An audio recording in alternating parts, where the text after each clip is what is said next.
বলা বিএনপি এখন বিনা ভোটে প্রশাসক নিয়োগ দিচ্ছে, স্থানীয় সরকার নির্বাচন পেছাতেই পায়তারা করছে বিএনপি, এমন অভিযোগ জামায়াতের। সামগ্রিক বিষয় নিয়ে আজকে আমরা আলোচনা করব। আজকে আমাদের আলোচনার বিষয় নির্ধারিত হয়েছে বিনা ভোটের মেয়র।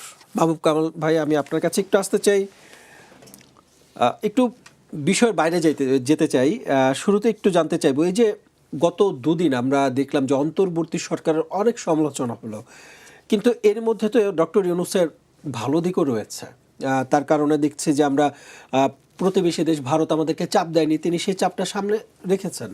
মানে এটা তো আমরা তার সুনাম করতেই পারি। খুব ভালো প্রশ্ন। দেখেন, আমি ডক্টর ইউনূসের ব্যাপারে একটা পিএইচডি করতে চাই। পিএইচডি না, শুধু মানে পোস্ট ডক্টরাল থিসিসও করতে চাই।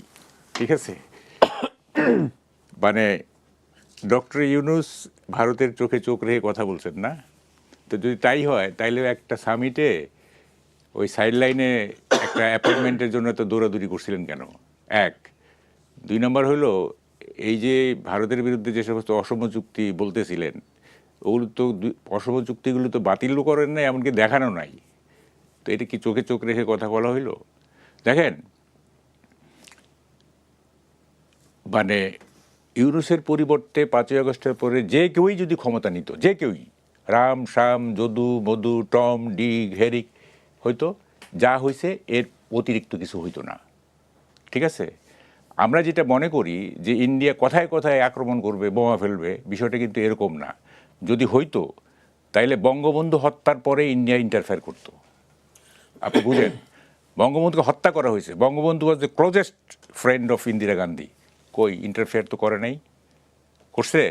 করে নাই। মানে সেই সুযোগটা তখন ছিল কিনা? মানে অবশ্যই ছিল, আরো বেশি ছিল। করে নাই। শুধু কি করছে, যেগুলো এখনো এই আমলও করছে, ইরিটেট করে ওরা। যেমন কি করছে, তখন সমর সেন ছিল ইন্ডিয়ান হাইকমিশন, ইন্ডিয়াতে ছিলেন, ৩-৪ দিন পরে আসছেন 15ই আগস্টে। আইসা শুধু বলছেন খন্দকার মোশতাককে যে ইসলামিক রিপাবলিক করা যাবে না, কারণ ফারুক রশিদরা, আপনি এদিকে মনোযোগ দেন, ফারুক রশিদরা ইসলামিক প্রজাতন্ত্র করতে চাইছিল। ওই সমর সেন মানে ভারতীয় হাইকমিশন, উনি বলছিলেন মোশতাককে যে এটা করা যাবে না, জাস্ট ওইটুকুই, আর বেশি কিছু না। ইন্ডিয়া যদি কথায় কথায় ইন্টারফেয়ার করে, তাহলে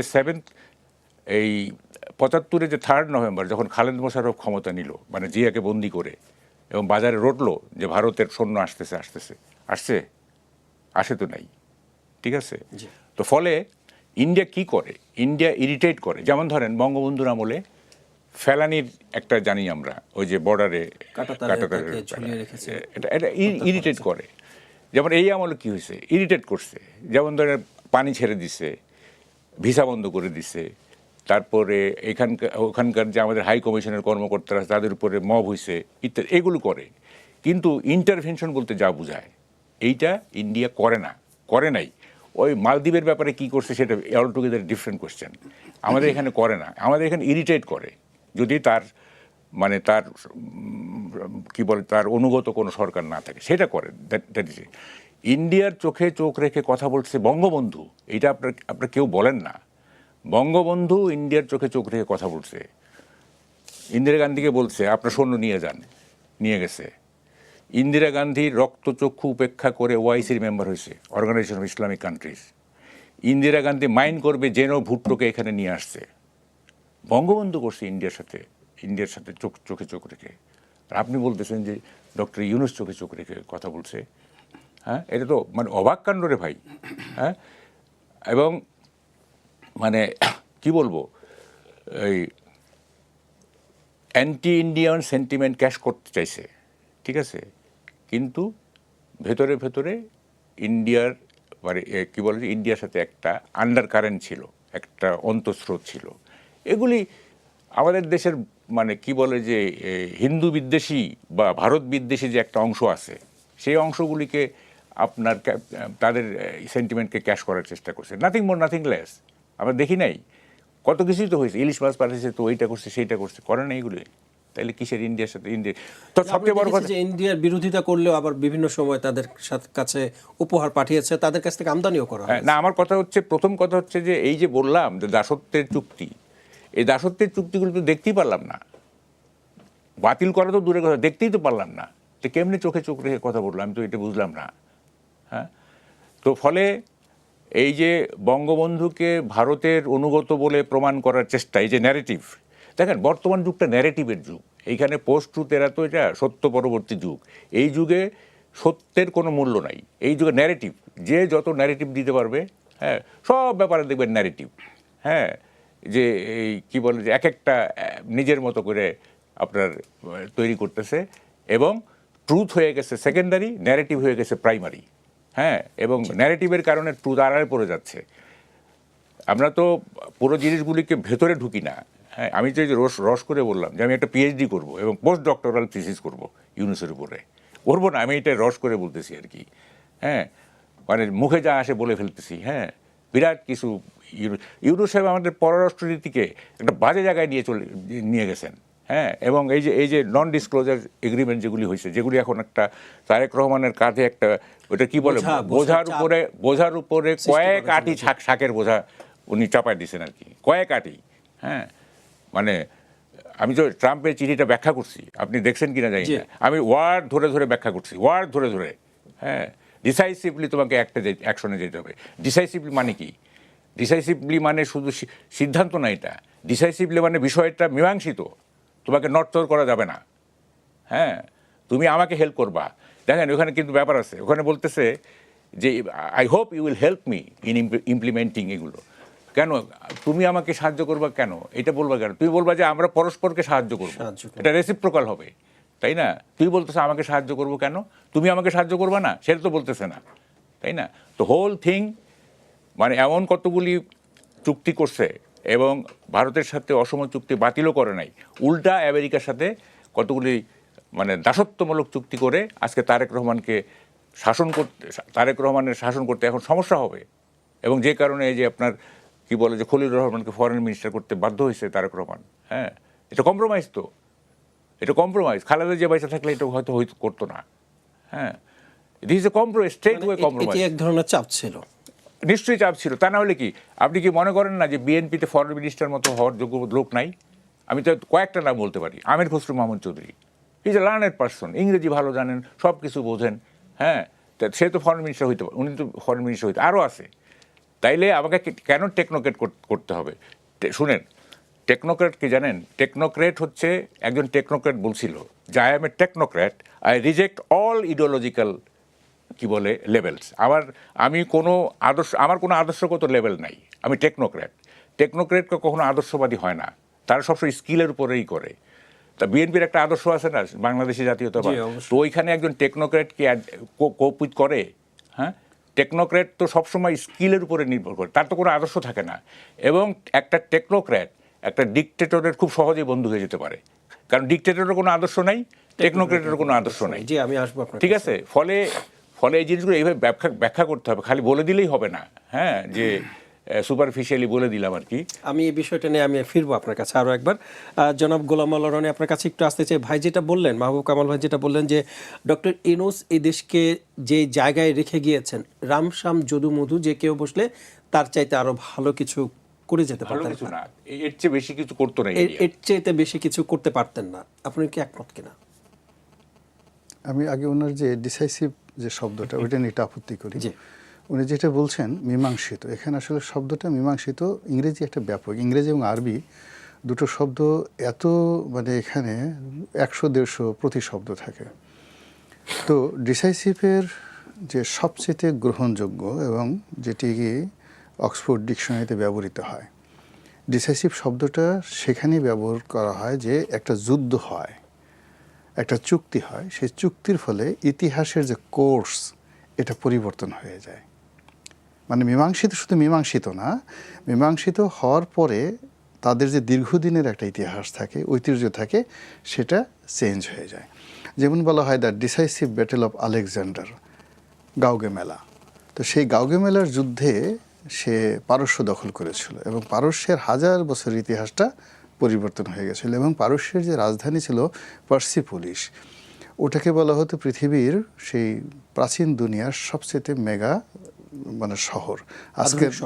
আজকের নিউ ইয়র্কের কথা যদি আপনি চিন্তা করেন, যে পুরো নিউ ইয়র্ককে যদি কেউ জ্বালিয়ে দেয়, টোকিওকে জ্বালিয়ে দেয়, ঠিক যেরকম একটা ইম্প্যাক্ট সারা দুনিয়াতে হবে, আলেকজান্ডার পারস্যের রাজধানী পার্সি পুলিশকে সেভাবে জ্বালিয়ে দিয়েছিলেন, যেটা দারায়ুস তৈরি করেছিলেন, যেটা জার্কসেস অন্যরাজিরা তৈরি করেছিলেন। সেই মানে এটার শব্দ হলো ডিসাইসিভ। তো এখন ডোনাল্ড ট্রাম্প যে শব্দটা ব্যবহার করেছেন ডিসাইসিভ, যে তুমি আমার সাথে এই যে চুক্তিগুলো করেছো নন ডিসক্লোজার, যেগুলো প্রকাশ করা যাবে না, এই চুক্তির ফলে তোমার যে ইতিহাস আছে, বাংলাদেশের ইতিহাস আছে, সেই ইতিহাসের কোর্স পরিবর্তন হয়ে যাবে। কি কোর্স পরিবর্তন হয়ে যাবে? আমরা তোমাকে 1971 সনে আমরা সমর্থন দেইনি, তোমাদের এই যুদ্ধ বন্ধ করার জন্য, তোমাদের বিরুদ্ধে আমরা পাকিস্তানকে সাহায্য করার জন্য 7 ফ্লিট পাঠিয়েছি। তোমরা যাতে উন্নয়ন করতে না পারো এই জন্য তোমাদেরকে একটা ভিক্ষুকের জাতি, বটমলেস বাস্কেট, তাও আবার যেন তেন ভিক্ষুক না, যে ভিক্ষুকের একটা ঝোলা নিয়ে ঘুরে সারাদিন ভিক্ষা করে, ভিক্ষা করার পর সেই ঝোলা থেকে সব ঝড় করে পড়ে যায়। তো এই যে আমাদের সাথে যা কিছু করছো তোমরা এই নন ডিসক্লোজার, ফলে তোমাদের যা কিছু আছে বাংলার জারি সারি সব কিছু বাদ দিয়ে এই এখন আমেরিকান রক গাবা। তোমরা এই বাংলাদেশে যেভাবে আমরা ঘোল খাইতা, মাঠা খাইতা, এখন কোকাকোলা খাবা। তো এই কোর্স অফ অ্যাকশন তোমাদের ইতিহাস চেঞ্জ হয়ে যাবে এই ডিসাইসিভ শব্দের মাধ্যমে। আই ফিল যে উনি যখন এই কথাটা বলুন তখন আমার এই শব্দটা মনে আসলো, নাম্বার 1। নাম্বার 2 হলো উনি যেটা বলছেন যে ডক্টর মোহাম্মদ ইউনূসের জায়গাতে যদি রাম শাম যদু মধু বসতেন তাহলে এরকমই হতো। I do agree. কারণ হলো আমরা সাধারণত রাম শাম যদু মধুকে বলতে বুঝাই একেবারে লেম্যান, নাপিত, ধোপা, মুসি, এরকম লোকজন যারা আছেন নিচু স্তরে, যাদের কোনো যোগ্যতা নেই, তারা শুধুমাত্র হিউম্যান বিইং। আমরা আগেকার দিনে যেভাবে গল্প পড়তাম যে রাজা মরে গেছে, রাস্তার পাশে ভিক্ষুক বসে আছে, তো ওখানে রাজ হাতি এসে ওই ভিক্ষুককে মালায় গলা পরিয়ে দিল, আর সেই ভিক্ষুক গিয়ে রাজ সিংহাসনে বসলো এবং সঙ্গে সঙ্গে রানীকেও বিয়ে করে ফেললো। তো এটা আমাদের কাছে খুব ছোটোকালে আমাকে ওই গল্প মনে হতো, আহা যদি এইভাবে রাস্তার পাশে বসে একটু রাজা হতে পারতাম, হাতি যদি আমাকে দেখতে পেত। তো এইরকম যখন রাস্তার পাশ থেকে কাউকে ধরে নিয়ে রাজ সিংহাসনে বসানো হয়, তাহলে ওই ক্ষেত্রে বলা হয় যদু মধু রাম শাম। উনি যেটা বোঝাতে এসেছেন, লেখক মানুষ তো, আমি ওনার কথা উনি নিজে ব্যাখ্যা করলে তো ভালো শোনায় না, আমি ব্যাখ্যা করে দিলাম। তো বাংলাদেশে যারা আছেন রাম শাম যদু মধু, এদেরকে যদি আপনি ধরে নিতেন, ধরেন আমাদের গাল কাটা কামাল, তারপরে সোট্টা মিলন, এদের কাউকে ধরে নিয়ে আপনি যদি সিংহাসনে বসিয়ে দিতেন, তাহলে এই যে ওনার আমলে যে সমস্ত মব হয়েছে, ভারতের সাথে সম্পর্ক হয়েছে, খারাপ কিছু হয়েছে, এর সব কিছু এমনই হতো, এর চেয়ে খারাপ কিছু হওয়ার আর ছিল না। মানে দিস ইজ দ্য ওয়ার্স্ট, এর চেয়ে খারাপ কিছু নাই। ওই যদু মধু রামসাম তাই করতো। তবে আপনাকে নিয়ে যদি বসাতো, আমাকে বসাতো, মাহবুব কামালকে বসাতো, আমরা নিশ্চিত তার সাথে ভালো কিছু করতে পারতাম। আমরা একটু হলেও রামশ্যাম যদু মধুর লেভেল থেকে একটু ভালো। ওনার কথাটার উনি ভদ্র ভাষায় বলছেন, আমার কাছে মনে হলো এটাই ব্যাখ্যা। আচ্ছা, আমরা কেন ভালো করতে পারতাম? এর কারণ হলো কি, পুরুষের 55 বছরের পরেই প্রোস্টেট সমস্যা হয়ে যায়, আর 70-80 বছর বয়সে ভীষণ যন্ত্রণা দেয়। দাঁড়াইলি খালি মনে হয় যে এই বুধে আমার প্রস্রাব হবে, এই বুধে প্রস্রাব, বারবার অপারেশন করার পরও এটা যায় না। এই যে ওনার বয়স যে প্রায় 90 বছর, ওনার তো এই প্রবলেমগুলো ছিল কোনো অবস্থায়, উনি স্বাভাবিকভাবে চলাফেরা করতে পারেন। এই যখন হাসা দরকার ছিল না তখন হাসছেন, যখন মানে শোনার দরকার ছিল তখন শুনেননি, যখন বলার দরকার ছিল তখন বলেননি। ওনার খালি বারবার ওই চিন্তাগুলো হয়েছে, প্রোস্টেটের সমস্যার কারণে ওনার চিন্তা হয়েছে। উনি এই ধরনের মানুষ সাধারণত কোনো একটা জায়গাতে 30 মিনিটের বেশি বসে থাকতে পারেন না। তো ওই অনেক সময় রাজনীতিবিদরা গেছেন, তাকে 1 ঘন্টা 1.5 ঘন্টা বসায় রাখছে, বেচারা তো আসলে কষ্ট পেয়েছেন। আমরা ওনার এই যে বায়োলজিক্যাল যে প্রবলেমগুলো, এই জিনিসগুলো কিন্তু আমরা বুঝতে পারি না। আর এই সুযোগটা ওনার আশেপাশে যে সমস্ত লোক ধড়িবাজ যেগুলো রয়েছে, ইবলিসের পর্যায়ের কিছু লোকজন ছিল, এবং ওনার আশেপাশে এমন সব লোকজন ছিলেন যাদেরকে সঙ্গে যদি আপনি ইবলিসকে বসায় দেন, ইবলিস মুহূর্তের মধ্যে আত্মহত্যা করার জন্য সে দৌড়ানো শুরু করতো, কোথায় কামাল ভাই, কোথায় গোলাম মোল্লা রানী, আমাকে একটু বিষ এনে দাও, আমি এক্ষুনি করবো। আত্মহত্যা করার কারণটা কি ছিল? মানে ওনার এমন শয়তানি যেটি ইবলিসের মাথায় আসে না। এই যে নন ডিসক্লোজার যে চুক্তিগুলো করা হয়েছে, ভারতের সাথে যে সম্পর্কগুলো নষ্ট করা হয়েছে, এর ফলে আমাদের কি কি ক্ষতি হয়েছে এই কথাগুলো আমি বলবো। এত বড় ক্ষতি ইবলিস করতো না। ইবলিস আপনাকে বড় জোর মনের মধ্যে একটু দুষ্ট বুদ্ধি দিয়ে বলে এইটা করো, এটা করো, এটা করো, কিন্তু আপনাকে জোর করে বাধ্য করে না যে ডু ইট, আপনার মনের মধ্যে একটু নাড়াছাড়া দেয়। তো ওনার পাশে ইবলিস যারা আছে, তারা পুরো রাষ্ট্রশক্তিকে ইসলামাইজেশনের দিকে, জঙ্গিবাদের দিকে নিয়ে যাওয়ার চেষ্টা করেছে। এবং এই কারণে কি হলো, আমাদের যে রাষ্ট্রীয় যে ক্যারেক্টারিস্টিক্স, এই ক্যারেক্টারিস্টিক্স এমন একটা পর্যায়ে এখন চলে গেছে যে জনাব তারেক রহমান সাহেবকে মানে ওনার ভাগ্যে যে কী আছে আমি বলতে পারি না। আপনি চিন্তা করেন যে ওই সময়টাতে বিগত দিনে এই যে বাংলা ভাই আব্দুর রহমান, বাংলা ভাই এদের যে উদ্ভব হয়েছিল, তো তখন এই যে ইসলামাইজেশন গত 17 মাসে এই ইবলিসরা যে কাজগুলো করেছে এই কাজগুলো করেনি, এতেই কিন্তু ওই অবস্থা হয়েছে। আর এখন এই যে গ্রাউন্ড ওয়ার্ক 17 মাস ধরে যে কাজগুলো করা হয়েছে, এটার প্রতিক্রিয়াতে তারেক রহমান সাহেব যখন ক্ষমতায় বসছেন তখন এরা যে এগিয়ে গেছে, যারা সশস্ত্র যুদ্ধ করার জন্য প্রস্তুতি নিয়েছিল, যাদের হাতে অস্ত্র আছে, যাদের হাতে থানা লুট করার অস্ত্র আছে, থানা লুট করার অভিজ্ঞতা আছে, পুলিশকে টানিয়ে মেরে ফেলার তারপরে তাদের অভিজ্ঞতা আছে, স্নাইপার রাইফেল দিয়ে মানুষ গুলি করার, মানে একটা নিরীহ মানুষকে গুলি করার যাদেরকে নিষ্ঠুরতা আছে, এর শয়তান তো কখনো এই কাজ করে না। কোনো শয়তান কখনো আপনি AK-47 নিয়ে রাস্তায় নামছে, আপনি এই বসুন্ধরাতে এলাকাতে একটা শয়তান যদি একটা AK-47 নিয়ে কোনো একটা রাস্তার সামনে দাঁড়াতো, এই বসুন্ধরাতে একটা লোকও থাকতো না, সব পালিয়ে যেত ভয়ের ছুটে। শয়তান সেই কাজ করেনি, ওরও একটা লিমিট আছে। কিন্তু শয়তান যেখানে লিমিট রেখেছে, আমাদের এই মানুষরূপী শয়তানরা সেই লিমিট রাখেনি। বোঝার চেষ্টা করুন, ভারত আমাদের এত বড় একটা প্রতিবেশী, যার সঙ্গে আমাদের অলমোস্ট $70 বিলিয়ন, আবার বলছি, এক্সপোর্ট করি কত, সব মিলিয়ে $40-45 বিলিয়ন। আমরা শুধু ভারত থেকেই $70 বিলিয়ন ইম্পোর্ট করি এবং টোটাল ইম্পোর্ট বাণিজ্যের 45%। চীনের সঙ্গে আমাদের সম্পর্ক নট মোর দ্যান 30%। তো 45% ইম্পোর্ট করি অফিসিয়ালি। আর আমাদের চোরা কারবারি যেটা হয়, অর্থাৎ সীমান্ত যে বাণিজ্য হয়, সেটাও ধরেন আরও $8-10 বিলিয়ন হবে। তো সব মিলিয়ে কত $বিলিয়ন ব্যবসা বাণিজ্য। এই $বিলিয়ন ব্যবসা বাণিজ্য হলো কি, কার্যত যেই জিনিসগুলো আমাদের খুব দরকার ছিল শিল্পের জন্য, চিকিৎসার জন্য, খাদ্যের জন্য, সেই জিনিসগুলো এই সময়টাতে বন্ধ ছিল। আর যে জিনিসগুলো আসলে আমাদের দেশীয় শিল্প প্রতিষ্ঠান ধ্বংস হয়ে যাবে, সেই কাজগুলো উন্মুক্ত করে দেওয়া হয়েছিল। যেমন তুলা আসছে, তুলা এমনভাবে তুলে আসছে যে সমুদ্রে পথে কন্টেনার এসে পুরো সয়লাভ হয়ে গেছে। হ্যাঁ, আমি করছি, সংক্ষেপে বলছি, পুরো টেক্সটাইল মিলগুলো বন্ধ হয়ে গেছে, যাওয়ার মতো অবস্থা। টেক্সটাইল মিল কোম্পানিগুলোর লোকজন যেভাবে কাটছে, এই এত কৌশলে এই শয়তানিগুলো করা হয়েছে। অথচ মানে যশোর, খুলনা এই অঞ্চলের লোকগুলো, সীমান্ত অঞ্চলের লোকগুলো, মানে তারা তাদের যে উপজেলা স্বাস্থ্য কমপ্লেক্সে গিয়ে যে চিকিৎসা নেয়, সীমান্ত পাড়ি দিয়ে সেই চিকিৎসাগুলো তারা এসে ভারত থেকে নিত। আমাদের যে একমাত্র কয়েক হাজার কোটি টাকা লস গেছে, আমরা যে ট্রানজিট সুবিধা পেতাম ভারতের বিমানবন্দর এবং ভারতের যে নৌবন্দরগুলো ব্যবহার করার ফলে সেই কাজগুলো আমরা করতে পারিনি। না করতে পারার কারণে আমাদের এই যে ভারতের সাথে যে গত স্বাধীনতার পর থেকে এই পর্যন্ত যে একটা প্রতিবেশী সুলভ সম্পর্ক ছিল, সেটা কলকাতার বইমেলা বলেন, কফি হাউস বলেন, এই যে আমাদের যে বাণিজ্য মেলা বলেন, সব মিলে এই পুরো জিনিসটাতে এরকম একটা মনস্তাত্ত্বিক একটা যুদ্ধ শুরু হয়ে গেছে। এটা আবার শুরু করতে যে কতদিন সময় লাগবে এবং আমাদের যে কত $বিলিয়ন আমাদের লস হয়েছে এবং জিডিপিতে কত % ক্ষতি হয়েছে, এই জিনিসগুলো এখন গবেষণা করা হচ্ছে এবং এগুলো ছাড়া হবে না। জি, আমি ফিরবো আপনার কাছে আরেকবার। জনাব মাহবুব কামাল, একটু ফিরতে চাই আপনার কাছে। আপনি তো বললেন যে সরকারের উপর অনেক চাপ রেখে গেছে, এখন তাহলে সরকারের কি করা উচিত? ফাইন, এখন সরকারকে আপনার সর্বপ্রথম মটোটা ঠিক করতে হবে। একটা ইডিওলজিক্যাল পাটাতন তৈরি করতে হবে, যে পাটাতনের উপরে দাঁড়ায় উনি শাসন করবেন, এটা আমি মনে করি। সেটা হচ্ছে, প্রথম কথা হচ্ছে যে unity and secularism should be our মটো।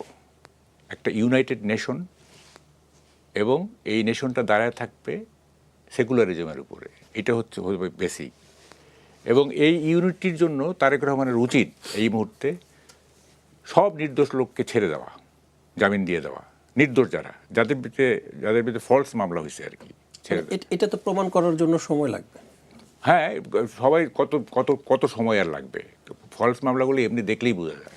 তারপর সাংবাদিক সহ, সাংবাদিক যারা যেমন আনিস আলমগীর, এইটা অযথাই তাকে করে ধরে রাখছে আর কি। হ্যাঁ, তারপরে এরকম আরও যাদের বিরুদ্ধে স্পেসিফিক চার্জ আছে সেগুলি আমি বলবো না, যাদের বিরুদ্ধে ভুয়া মামলা হয়েছে সবগুলি ছেড়ে দেন, ছেড়ে দিয়ে একটা ইউনিটির একটা আবহাওয়া তৈরি করেন।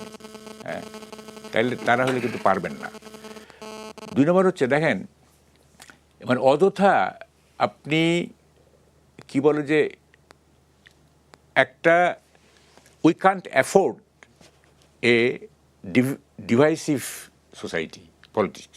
আমরা একটা বিভাজিত সমাজকে অ্যাফোর্ড করতে পারি, ওই সামর্থ্য আমাদের নাই। বলে না যে এই গাড়িটা কেনার মতো আমি এই গাড়িটা অ্যাফোর্ড করতে পারি না।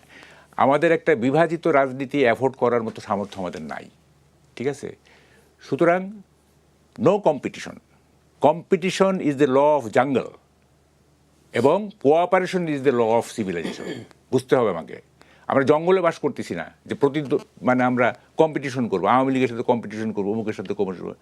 এটা জঙ্গলের আইন, কম্পিটিশন। ওই এক পশু আরেক পশুকে খেয়ে ফেলতেছে, এই করতেছে। Cooperation is the law of civilisation. সভ্যতার নিয়ম হচ্ছে কোঅপারেশন, পরস্পর সহযোগিতা করা। এইটা করতে হবে। আপনাকে ইউনিটি না আনলে হবে না, বিভাজিত সমাজে আপনি পারবেন না।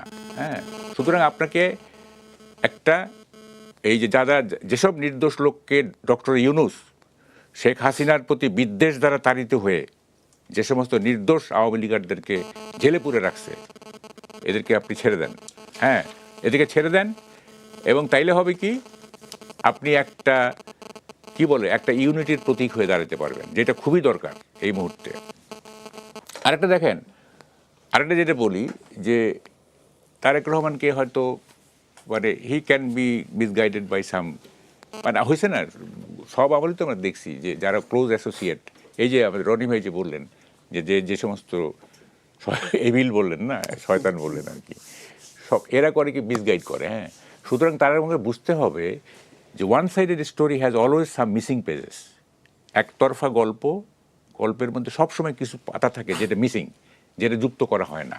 সুতরাং কেউ এসে বললো, একটা গল্প বললো যে এটা এই হয়েছে, আর আপনি এটা বিশ্বাস করবেন না। It has to have some missing pages, কিছু মিসিং পেজেস থাকবেই। সুতরাং আপনাকে স্কোয়ারলি দেখতে হবে জিনিসটা যে কি। আর আরেকটা হচ্ছে সুশাসন, না এই সুশাসন তো নিশ্চিত করতেই হবে। সুশাসন এবং আইন শৃঙ্খলা পরিস্থিতি বলছি সুশাসনের এলিমেন্টগুলি কি, কম্পোনেন্টগুলি কি। 1 নম্বর হচ্ছে ট্রান্সপারেন্সি, 2 নম্বর হচ্ছে অ্যাকাউন্টেবিলিটি, 3 নম্বর হচ্ছে পাবলিককে আপনার ডেভেলপমেন্ট প্রসেসের প্রতি ইনক্লুড করা। সেইটা হচ্ছে মানে রিয়াল গভর্নেন্স। হ্যাঁ, আপনি কি বলে যে পাবলিক আপনার শাসনের কনজিউমার হইলেন, হ্যাঁ, মানে ভোক্তা হইলেন আপনার সুশাসনের, সোকল সুশাসনের। এটা it is not enough. Public should be participant of the whole process and should be co-creator. এই প্রক্রিয়ার মধ্যে পাবলিককে পার্টিসিপেন্ট হইতে হবে, অংশীদার হইতে হবে এবং কো-ক্রিয়েটর, তারাও সৃষ্টি করবে, আপনি একা সৃষ্টি করবেন না। ঠিক আছে, আপনি বললেন যে ঠিক আছে এইভাবে তো সব তো ঠিক আছে না, এই সুশাসন চলতেছে, পাবলিককে মাইনাস করে আপনি সুশাসন করতেছেন, হবে না এটা। Public should participate in the development process and they should be co-creator, তারাও সৃষ্টি করতে হবে আপনাকে। হ্যাঁ, শুধু আমরা কনজিউমার হইলাম, সুশাসন দিয়েছে, আমরা ভোগ করতেছি সুশাসন, ইট ইজ নট এনাফ, এটা এনাফ না। ফলে এই জিনিসগুলি বুঝতে, আর যে আপনি আইনের শাসনের কথা বলেন, দেখেন সবাই বলে কি বলবো, কোন দেশে বাস করতেছি না, মানে ভাবা যায় না। সবাই বলে যে নোবডি ইজ অ্যাবভ ল, তাই না? কেউই আইনের ঊর্ধ্বে না। কেউ কিন্তু বলে না যে nobody is below law also. কেউ আইনের ঊর্ধ্বে না, কেউ আইনের নিচেও না। কারণটা কি? আইনের বিলো ল মানে কি? বিলো ল হচ্ছে যে আপনি আইনের অপপ্রয়োগ করে মানুষকে সাপ্রেস করতেছেন কিনা, মানুষকে কষ্ট দিচ্ছেন কিনা, সাফারিং দিচ্ছেন কিনা। হ্যাঁ, এইটা হচ্ছে বিলো ল। আর অ্যাবভ ল তো আছে, কেউ আইনের ঊর্ধ্বে না, আবার কেউ আইনের নিচেও না, এটাও কিন্তু খেয়াল রাখতে হবে। এবং আরেকটা হচ্ছে যে আপনি সুশাসন দিলেন, it is not enough, you have to bring happiness, মানুষের মধ্যে সুখ আনতে হবে। এবং হ্যাপিনেসের যে ইন্ডেক্স, যেমন ভুটান কি আপনার খুব রিসোর্সফুল খুব একটা সমৃদ্ধশালী দেশ তাহলে, বাট হ্যাপিনেসের ইন্ডেক্সে ভুটান আমাদের চেয়ে অনেক আগায় আছে। হ্যাঁ, এই শেষ করি, সেটা হলো যে আমাদেরকে it is not enough that you give us good governance, you have to make us happy এবং হ্যাপিনেসের ইন্ডেক্সকে আপনাকে উঁচাই দিতে হবে। অনেক বড় দায়িত্ব নিছেন আপনি, অনেক বড় দায়িত্ব নিছেন। হ্যাঁ, এখন যদি আপনি ইউনূসের মতো বলেন, ডক্টর ইউনূসের মতো বলেন যে আর দূরও এই আমি দায়িত্ব কমাই নিলেই তো হইল, হ্যাঁ, এটা হবে না তো। আপনাকে দায়িত্ব যেটা আছে আপনি দায়িত্ব কমাইতে পারবেন না, হ্যাঁ, দায়িত্ব কমাইতে পারবেন না, এবং এই সব দায়িত্ব আপনাকে অ্যাড্রেস করতে হবে। হ্যাঁ, আমরা আছি আপনার সঙ্গে, কিন্তু যদি দেখি যে আপনার মোটিভ খারাপ। ফলের নির্যাস ও দুধের সমন্বয়ে পোলার টর্নেডো গ্রিন অ্যাপল আইসক্রিম, মন ভালো থাক। আপনার আমি একটা প্রশ্ন যোগ করি যে ডক্টর ইউনূস আমাদের কাছে যে রিজার্ভ দেখিয়েছিলেন $29 বিলিয়ন, কিন্তু আমরা দেখছি যে বাস্তবে রিজার্ভ আছে $15 বিলিয়ন।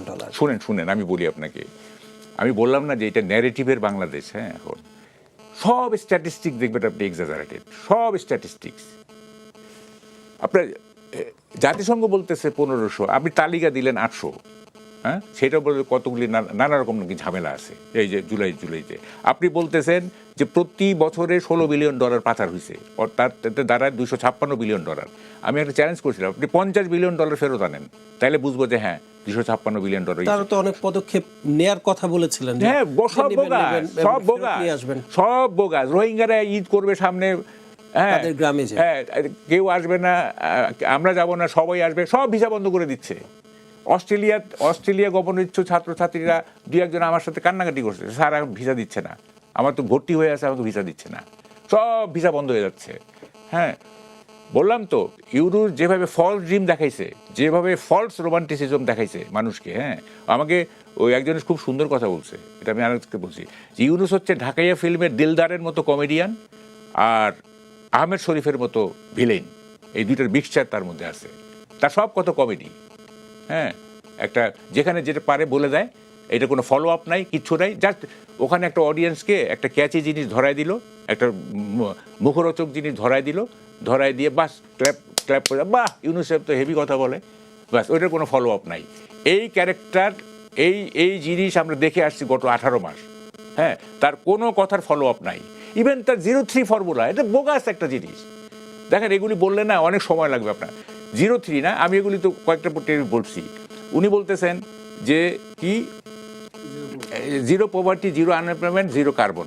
আরে 0 পভার্টি থাকলে তো আনএমপ্লয়মেন্ট এমনিতে 0 হয়ে যায়, আর 0 আনএমপ্লয়মেন্ট হলে তো এমনিতে 0 আনএমপ্লয়মেন্ট। আপনি দুইটারে একই বন্ধনী, দুইটা আলাদা করলেন কেন? হ্যাঁ, আলাদা করলেন কিন্তু একই বন্ধনীতে থাকবে। 1, 2 নম্বর যে 0 আনএমপ্লয়মেন্ট ইজ এ, কি বলবো, আনহেলদি ইকোনমি। 0 আনএমপ্লয়মেন্ট হচ্ছে নো নিউ। ডক্টর ইউনূসের যে তত্ত্ব, সে তত্ত্বটা বলি, শেষ করতে দেন। জি প্লিজ, একটু আমরা ফিরবো আপনার কাছে। 0 unemployment, no new industrialisation, no হ্যাঁ, জাপান যেটা আজকে ভুগতেছে, এটা আনহেলদি ইকোনমি। আচ্ছা, তারপরে বলতেছে কি 0 কার্বন। আরে 0 কার্বনের চাইতে জরুরি 0 নিউক্লিয়ার উইপন। আপনি শান্তিতে নোবেল পাইছেন, আপনি বলবেন যে নিউক্লিয়ার উইপন থাকা চলবে না। হ্যাঁ, এমনি আর্মস থাকবে, কারণ একটা ডোমেস্টিক শৃঙ্খলার জন্য আর্মস থাকতেই হয়। আপনি বলবেন সমস্ত নিউক্লিয়ার উইপন ভূমধ্যসাগরে ফেলে দিতে হবে। হ্যাঁ, কোনো নিউক্লিয়ার উইপন থাকা চলবে না, আপনি ওইটা বলবেন। আপনি বলতেছেন 0 কার্বন।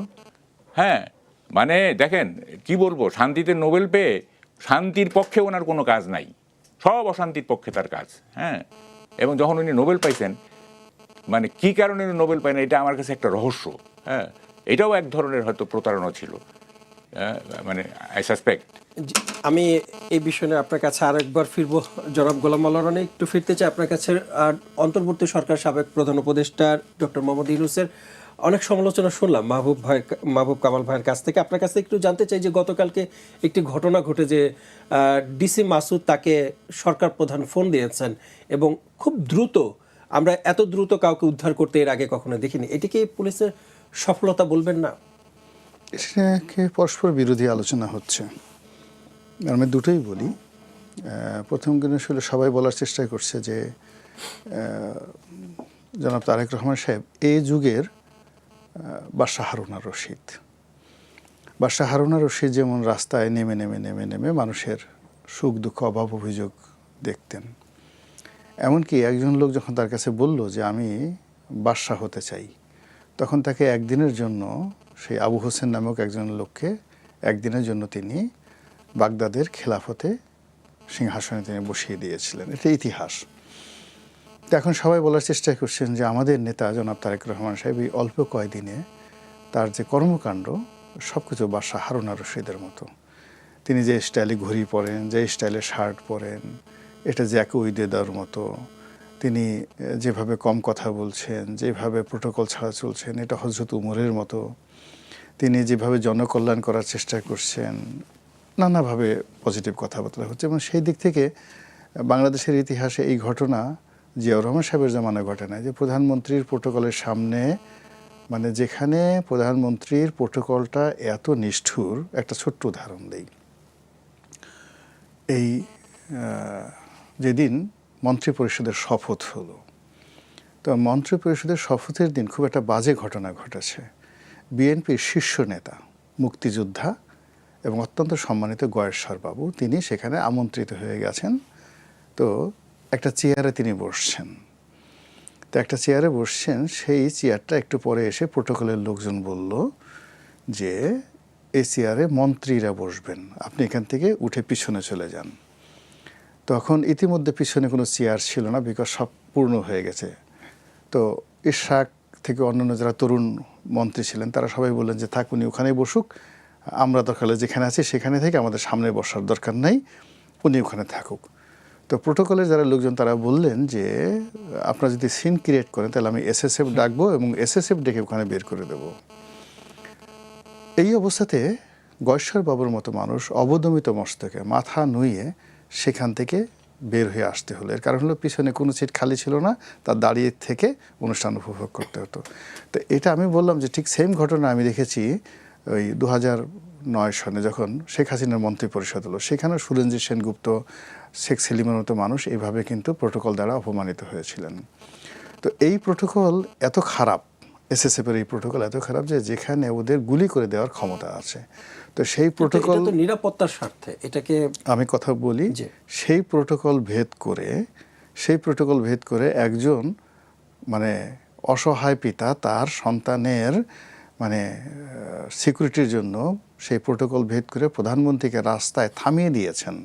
আর প্রধানমন্ত্রী এটা মানে নেমে গাড়ি থেকে নেমে তার কথা শুনছেন, পেশেন্ট হিয়ারিং, এটা লোকজন বিশ্বাস করছে না। মানে যারা জানে, আর যারা জানে না তারা বলছে আহা সুবহানাল্লাহ, আলহামদুলিল্লাহ, আল্লাহর রহমত নাজিল হোক, এমন প্রধানমন্ত্রী দরকার। যারা জানে না, আর যারা জানে তারা বলতেছে এখানে ডাল মেকুস কালা হায়, এই কথাগুলো বলা হচ্ছে।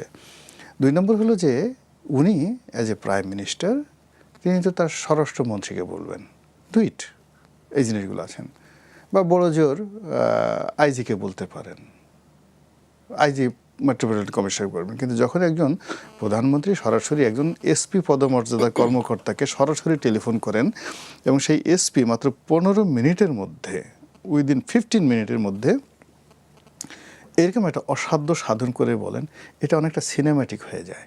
সিনেমাতে মানে জাস্ট রবিনহুড বা ধরেন সেই 007 যে সিরিজের যে সেই ব্রিটিশ বিখ্যাত গোয়েন্দা যে আছে, আমার নাম মনে আসতেছে না, কি ব্রিটিশ গোয়েন্দা সিনেমা যেটা, এরকম আর কি সিনেমাটিক এরকম হতে পারে। বাংলাদেশের দস্যু বনহুর বা আপনার মাসুদ রানা, এই সিরিজের যেভাবে নায়কের সফলতা দেখানো হয়, তো ওইরকমভাবে ডিসি মাসুদের সফলতাকে 2 পক্ষ নিয়ে কথাবার্তা বলছে। আমরা যারা মিডল ক্লাস মানুষ আছি, আমাদের কাজই হলো এই আপনাদের টকশোতে এসে নিজে যা মনে করি বুঝি ঠুঝি এই কথাবার্তাগুলো বলা। এছাড়া তো আসলে আমাদের আসলে আমি জানি না, আমার তো নাই, মাহবুব কামাল সাহেবের ভুলেও মন্ত্রী হওয়ার এমপি হওয়ার ইচ্ছা হয় কি না আমি বলতে পারি না। আমাদের ওই স্বাদ আহ্লাদ নাই।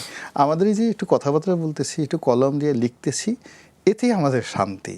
এখন যদি কেউ এসে মুখটা সেলাই করে দেয়, কেউ যদি এসে বলে যে জিব্বাটা কেটে দেবো হাল্লা রাজার মতো, তারপর কেউ যদি বলে তোর আঙ্গুল দিয়ে, যে আঙ্গুল দিয়ে লেখো সেই আঙ্গুল থ্যাতলাই দেবো, কেটে দেবো, আমাদের ভয় শুধু অতটুকু। এর বাইরে কিন্তু আমাদের অন্য কোনো ভয় নেই। আমরা নিজেরটা উপার্জন করি, নিজেরটা খাই, সরকারকে ট্যাক্স দিই, এই দেশে স্বাধীন দেশে সভ্য মানুষের বসবাস করি।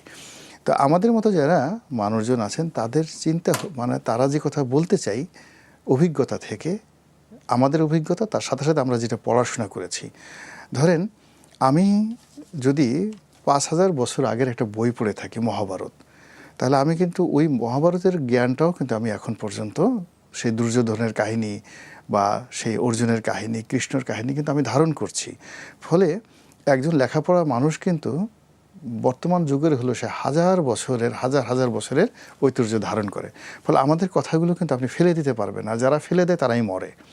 তো সেই দিক থেকে বর্তমান সরকারকে আমরা যেটা বলবো, acting is good but over acting is dangerous, very very dangerous. কোনো অবস্থাতে যেন কারো প্ররোচনায় পড়ে সরকারের যারা কর্তা ব্যক্তি তারা যেন ওভার অ্যাক্টিং না করে। এটা তাদের অনেক ভালো কাজগুলোর মধ্যে মানে যাকে বলা হয় এইগুলোর মধ্যে অনেকটা বিষ, যাকে বলা হয় সর্ববিষ ছড়িয়ে দেবে, তাদের সব ভালো কাজগুলো নষ্ট করবে। অনেক ওভার কাজ। আমাদের সেই রানা প্লাজার ঘটনাতে রেশমার যে নাটক, সেই রেশমার নাটক কিন্তু আমাদের মানে আওয়ামী লীগের এই যে রানা প্লাজায় তারা এত কিছু করেছে সব জিনিসগুলো কিন্তু নষ্ট করে দিচ্ছে সেই রেশমার কাহিনী।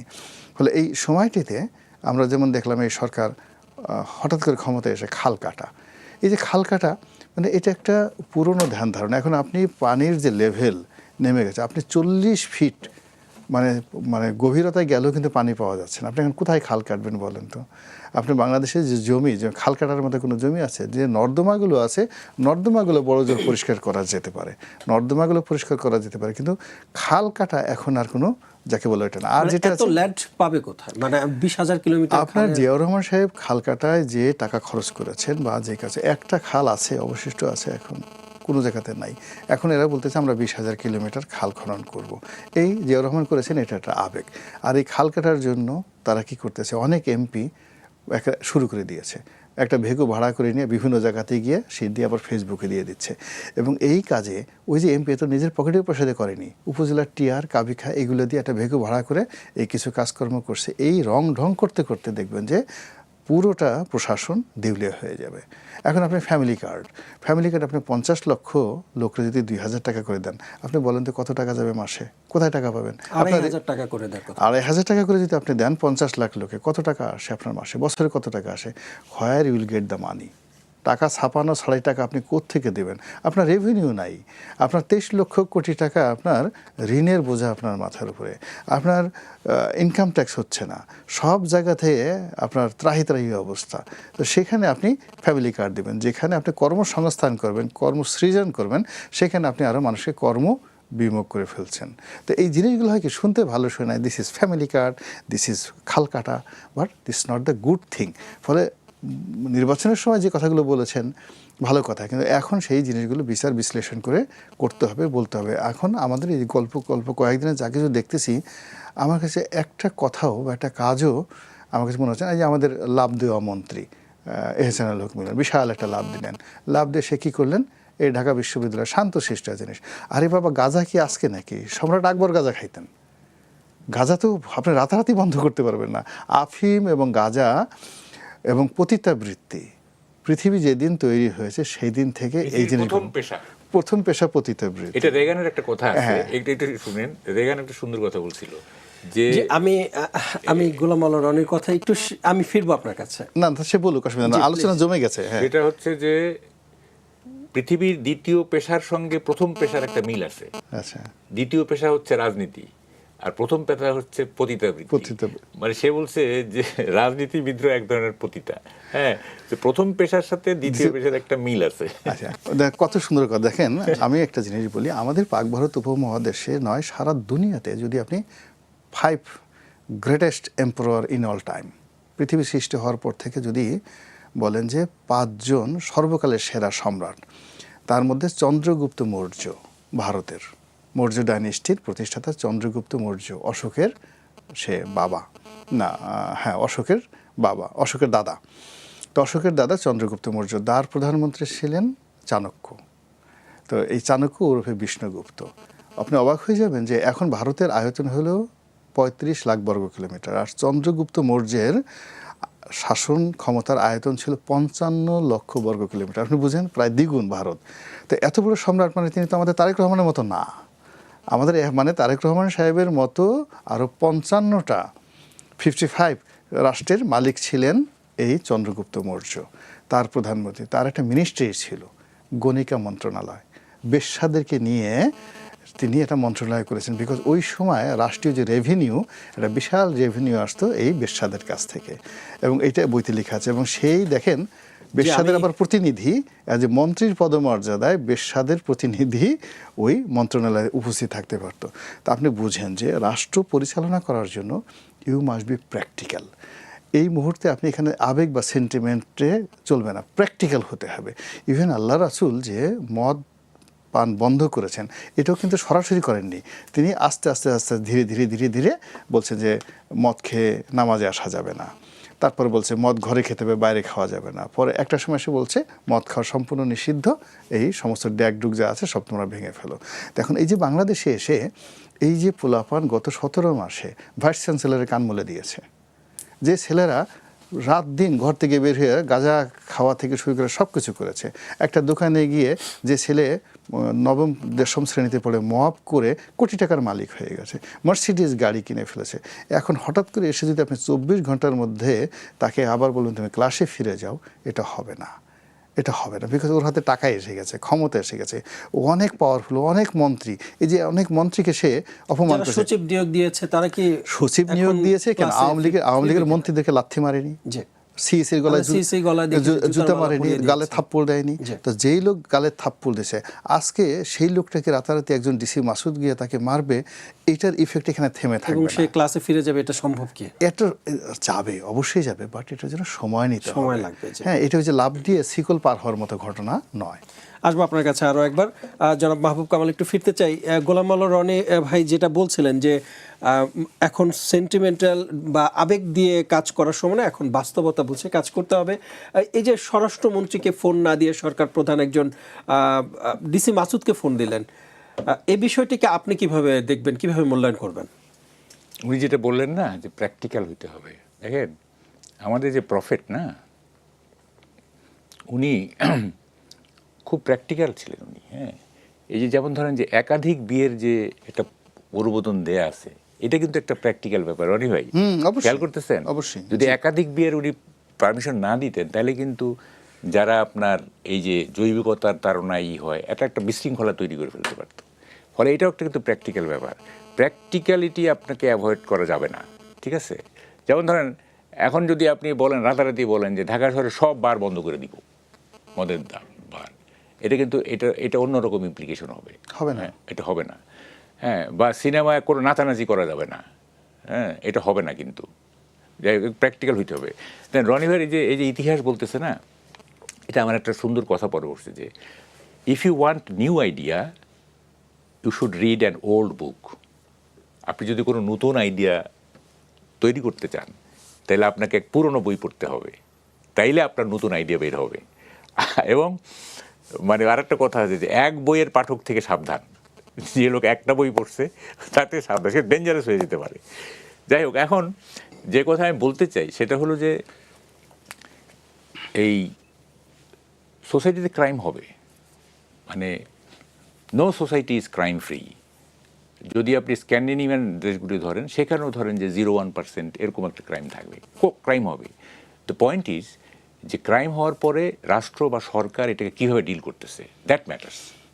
যেমন গত আমলে কী হয়েছে, ক্রাইম অ্যাড্রেস করা হয় নাই, ক্রাইম হবেই, আপনার বাড়িতে ডাকাতি হবে, রাষ্ট্র চেক দিতে পারবে না, বাট ডাকাতি হওয়ার পরে এটা কীভাবে ইনভেস্টিগেট হলো এবং এটার একটা বিচার হইতে হবে। সুতরাং এইটা কোনো ব্যাপার না। আমার কাছে যেটা একটু অ্যালার্মিং লাগতেছে সেটা হচ্ছে যে আদালতে কিন্তু মব হয়েছে, কিন্তু স্বরাষ্ট্রমন্ত্রী বলছেন যে এখন থেকে আর মব হবে না। তাইলে আওয়ামী লীগের কাকে জামিন দেওয়া হয়েছে, এই কারণে আদালতে কেন মব হবে? মব তো আমরা দেখতে চাই যারা মব করছে আদালতে তারেক রহমান তার বিরুদ্ধে কী ব্যবস্থা নিচ্ছেন, এটা কিন্তু আমরা দেখতে চাই।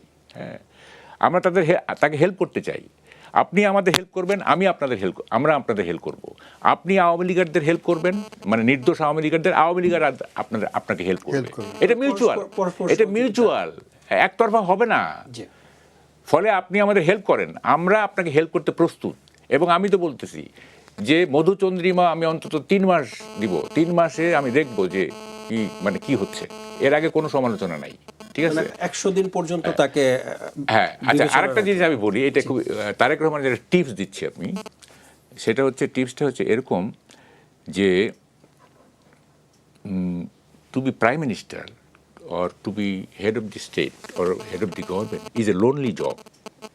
এটা একটা একাকিত্বের চাকরি। আমাদের দেশে হয়েছে কি, আমাদের দেশে leader leads crowd, leader leads বিরাট বিরাট জনসভা, ঠিক আছে, সেইটা মনে করো যে বিরাট কিছু হয়ে গেছে। ওয়েস্টে আপনি কোনো জনসভায় অ্যাড্রেস করে না কেউ, ঠিক আছে, ইটস এ লোনলি জব, এটা একাকিত্বের জীবন। আপনি লোনলি থাকলেই আপনি চিন্তা করতে পারবেন, আপনার মধ্যে ইনোভেটিভ চিন্তা আসবে, একটা উদ্ভাবনী শক্তি আসবে, এবং innovation ডিস্টিংগুইশেস between a leader and his follower. মানে লিডারের সাথে তার অনুসারীদের পার্থক্যটা কি? পার্থক্যটা লিডার ইনোভেট করে, নতুন নতুন আইডিয়া তৈরি করে, এই হলো পার্থক্য। সেই আইডিয়া তিনি তার ফলোয়ারদেরকে লিড করেন। এখন এই পার্থক্যটা কখন আসবে? যখন আপনি মানে অনেকটা সময় নির্জন থাকবেন।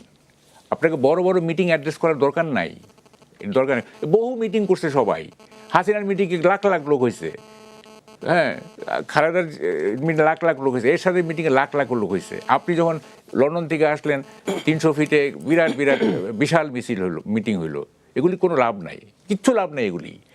আপনি মানে আপনার যে কাজ সেটা হচ্ছে প্রপারলি গুড গভর্নেন্স দেওয়ার চিন্তা করা, এবং একটা সময় আপনি এই যে গুড গভর্নেন্সের কথা বলছেন, আমরা দেখছি যে দেশে বিভিন্ন সিটি কর্পোরেশন, মানে 6টি সিটি কর্পোরেশন নিজ দলের 6 জন প্রশাসককে নিয়োগ দেওয়া হয়েছে। অনেকে বলছে যে বিরোধী পক্ষ যারা আছেন বিএনপি, তারা বলছেন যে বিএনপি দলীয়করণ করা শুরু করেছেন, আর রাজনৈতিক বিশ্লেষকরা এটাকে বিএনপির ভুল বলছে। আপনি ভুল বলবেন কেন? এটা একটা ফালতু কথা, এটা একটা ফালতু কথা।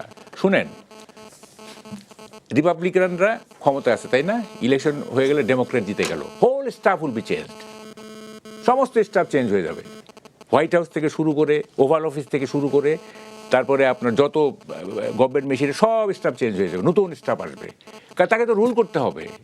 এখন তারেক রহমানকে যদি রুল করতে হয়, তাহলে তার পছন্দের মতো মানে লোক লাগবে না, তার বিরোধী পক্ষের লোক নিয়ে কি সে রুল করতে পারবে নাকি? সুতরাং সরকার পরিবর্তনের সঙ্গে সঙ্গে সরকার প্রধানের বা সরকারের নিজস্ব চয়েস থাকতে হবে যে এই লোকটা কাজ করতে পারবে। তাহলে মন্ত্রিত্ব যে এই যে করে, মানে কাকে কোন মন্ত্রিত্ব দেওয়া হবে, এইটা তো সরকার প্রধান চিন্তা করে যে হ্যাঁ এনাকে এই দিলে এইটা প্রপারলি করতে পারবে। সুতরাং শুধু মন্ত্রিত্ব না, কোন জায়গায় কাকে বসাইলে উনি রুল করতে পারবেন এটা উনি দেখবেন না। এটা পৃথিবীর সব জায়গায় আছে। ব্রিটেন তো এই সাপোজ টু বি দি কি বলে যে মানে কি এটা আতুর ঘর গণতন্ত্রের, না মাদার অফ ডেমোক্রেসি, সূতিকাগার। তো এখন সেখানে কি যখন লেবার পার্টি হেরে যায় এবং কনজারভেটিভ পাওয়ার নেয়, সে কি লেবার পার্টির স্টাফ রাখে? শেষ পর্যায়ে চলে এসেছে। আমি যাবার আগে গোলাম আল রনা, আমি আপনার কাছে একটু আসতে চাই যে বিভিন্ন জায়গায় আমরা দেখছি যে বন্ধ আওয়ামী লীগের বন্ধ কার্যালয়ের ঝং ধরা তালা সেটি খুলতে শুরু করেছে। মানে প্রতিহিংসা রাজনীতির বদলে এটি একটি কৌশলী রাজনীতি বলবেন কিনা এটাকে? না, এটা আমি বুঝতে পারছি না, বিকজ একদিকে তালা খুলছে, আবার একটু পরে তালা বন্ধ হয়ে যাচ্ছে, আবার অনেকগুলো আওয়ামী লীগের অফিস ভাঙচুর হচ্ছে, খোলার পরে অন্য পক্ষ গিয়ে মানে এনসিপি বা অন্যান্য যারা আছে তারা গিয়ে ভাঙচুর করছে, কোথাও কোথাও বিএনপি লোকজন ভাঙচুর করছে। এবং সবচেয়ে নিকৃষ্ট যে কাজটি হয়েছে বরিশাল আদালতে যে মবটা হয়েছে, এটা সারা বাংলাদেশে একটা অ্যালার্মিং। এর কারণ হলো যে আপনি জনাব তারেক রহমান সাহেবকে 100 দিন হানিমুন পিরিয়ড দেবেন, বা আমরা সবাই দেই, সেটা হলো তার কোনো কাজের সমালোচনা করব না। কিন্তু রাষ্ট্র পরিচালনায় অতীতে ডক্টর মোহাম্মদ ইউনূসের যে ব্যর্থতা, সেটা এই মব নিয়ে। তো কাজী তারেক রহমান সাহেবের জমানাতে যদি একটা সিঙ্গেল মব হয়, এবং সেটা যদি সে বন্ধ করতে না পারে, দ্বিতীয় আর একটা মবকে প্ররোচিত করে, তখন তার এই হানিমুন পিরিয়ডটা থাকবে না। ফলে তিনি যে কথাগুলো বলছেন বা তার স্বরাষ্ট্রমন্ত্রী যে কথাগুলো বলছেন, মানুষ আশ্বস্ত হতে চায়। তারা যদি বলে যে ঠিক আছে আমরা মব করব, আগের সরকার মব করেছে, মব আমাদের জন্য ভালো লাগে, মব আমাদের ভীষণ ভালো লাগে, এবং এই প্রেশার এত ঝামেলা পুলিশ ঠুলিতে সব কিছু হয় না, আমরা মব করব, আমাদের ভালো লাগলে আমরা মেনে নেব, নাহলে মেনে নেব না। কিন্তু মুখে এক কথার কাজে এক কথা সেটা হবে না। আগের ইউনূস সরকারের মধ্যে একটা ভালো দিক ছিল, তারা কিন্তু এই মুনাফিকিটা করে নাই। তারা বলছে মব আমাদের খুব ভালো লাগে, এটা একটা প্রেশার গ্রুপ। হ্যাঁ, তাদের এই জিনিসটার কারণে আমি ইউনূস সাহেবের অনেক সমালোচনা, কিন্তু ইউনূস সাহেব অন্ততপক্ষে এই মবের বিষয়টাতে তারা কিন্তু মুনাফিকি করে নাই, কোনো অভিনয় করেনি। তো আমার কাছে মনে হচ্ছে বর্তমান সরকারেরও তারা যেটা করতে চায়, তাদের স্পষ্ট বলা উচিত, যারা যেমন মঈন খান বলেছেন যে আমরা বাকশালের রাজনীতি চাই না, আমরা চাই সবাই আওয়ামী লীগ করুক। সেখানে তারেক রহমান সাহেব যদি মুখ দিয়ে বলে দেন যে হ্যাঁ আওয়ামী লীগ কাজ করতে পারবে, অফিস খুলতে পারবে, সব কিছু করতে পারবে। আর যদি সে বলে যায় যে না, যতদিন পর্যন্ত এই আইনটা বলবৎ থাকবে ততদিন আওয়ামী লীগের অফিস খোলা ঠিক হবে, তার এক কথাই কিন্তু হয়ে যাবে। কিন্তু মাঝামাঝি একটা জায়গাতে থাকার কারণে সমস্যাগুলো একবার শুরু হয়ে গেলে না, যে কোনো একটা সমস্যা শুরু গেলে এরপর থামানো যায় না। আপনি ডক্টর মোহাম্মদ ইউনূসকে কিন্তু আমরা সবাই 5 বছর মেনে নিয়েছিলাম। উনি যখন এলেন একেবারে এভরিবডি যে উনি 5 বছর আগে যাবেন না, থাকুক না, একটা মানুষ আসে থাকুক না, কিন্তু ওনার এই 5 দিন পরে ওনার কর্মকাণ্ড কথাবার্তার ফলে আমার মনে হচ্ছে যে এই ব্যাটা আজকে চলে যাক, 3 দিন আজকেই চলে যাক। আমি 3 দিন পর ওই তো বলছে যে হি শুড গো নাও। এখন যদি একবার বিএনপির ব্যাপারে তারেক রহমান সাহেব সম্পর্কে যদি মানুষ বলে যে হি শুড গো নাও, যে লাও সেই কদু, এর সাথে ইউনূস ভালো ছিল, এর সাথে শেখ হাসিনা ভালো ছিল, এটা নিয়ে উনি আগাতে পারবেন না। ফলে কতগুলো বিষয় আছে যেগুলো ব্যাপারে কোর্স, এই যে আমি ওই যে ডিসাইসিভ কথাটা উনি যে প্রথম ব্যবহার করলেন, যে এখন ওনাকে এমন কিছু বিষয়ে সিদ্ধান্ত নিতে হবে যে সিদ্ধান্তে গত 17 মাসের ইতিহাসটা যেন পরিবর্তন হয়ে যায়। একটু জানতে চাই যে ডক্টর ইউনূস আসার আগে মানে ছাত্র প্রতিনিধি যারা ছিলেন অন্তর্বর্তী সরকার গঠনের আগে, তারা ডক্টর ইউনূসের নাম কিন্তু তারা প্রস্তাব করছিলেন বারবার, এবং তারা অনেকে বলছে যে ডক্টর ইউনূস সবচাইতে ভালো দেশ পরিচালনা করতে পারবেন, এটা মানুষের এক ধরনের আশা ছিল। পরবর্তীতে তিনি আসার পরেই বুঝতে পারলেন যে ডক্টর ইউনূস তার যে কর্মকাণ্ড, তার যে অপারেশন ছিল সেটিতে পুরোপুরি ব্যর্থ হয়েছে। মানে কি বলবেন আপনি? না, এটা হয় কি যে আমরা আসলে ডক্টর ইউনূস যে কাজ করতে পারবেন না, সে যে লোভী মানুষ, আমরা অনেক আগের থেকে জানতাম, বুঝতাম। কিন্তু আমরা যেটা অনেকে তার ব্যাপারে সফট ছিলাম, আমি নিজেও ছিলাম, এই কারণে তার একটা ব্র্যান্ডিং ছিল, ইন্টারন্যাশনাল ব্র্যান্ডিং।